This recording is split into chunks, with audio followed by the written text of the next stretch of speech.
when Montfort was 19 years old, he decided to become a priest.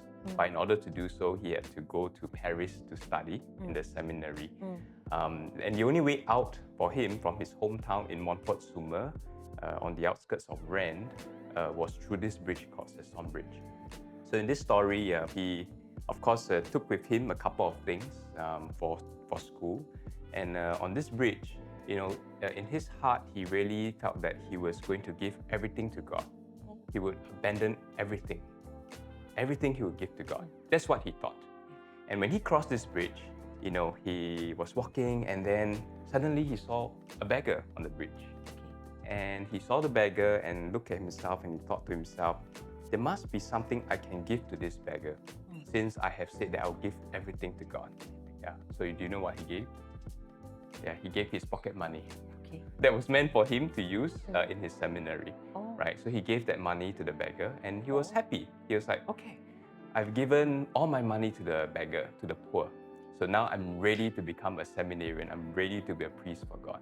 And so he continued on his journey to the center of the bridge, the middle of the bridge. And then guess what? He saw another beggar. Oh no. So many beggars on the bridge. So he thought to himself, I've given my money. Yeah. What else can I still give this beggar? And so he realized, I have a set of clothes which my mother prepared for me.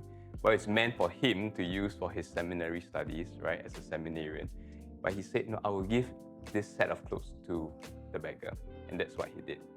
So he thought to himself, I've given all my money, I've given all my clothes. What possibly can I give? Surely, what possibly can I give? I've given everything already, over here. And so he continued on his journey. And towards the end of the bridge, guess who he saw once again? Another beggar. Another beggar. There's so many beggars on Cesson Bridge. And so, now Montfort was troubled because he said, I've given all my money. All my clothes. I've given all my clothes. God, what else is there to give? And so he looked at the beggar very closely. The clothes of the beggar were torn and tattered. And then Montfort looked at his own clothes.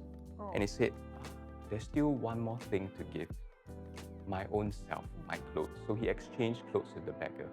And at that point, he knelt down and said, really, God alone. Because he realized what God was teaching him. That the truest and most precious gift one can give to the poor, who is actually Jesus Christ himself in the poor, is one's own self. Yeah. So that's what he truly believed. And from that on, he really lived in divine providence. He depended on divine providence. Yeah. So he truly knew what it meant to be one with the poor. Yeah. So he walked all the way from Cesson, right, the bridge, all the way to Paris. So that's about 300 over kilometers. He went on foot. Yeah. So by the time he reached the seminary, his beneficiary didn't even recognize him and even sent him away because she didn't believe that was Montfort.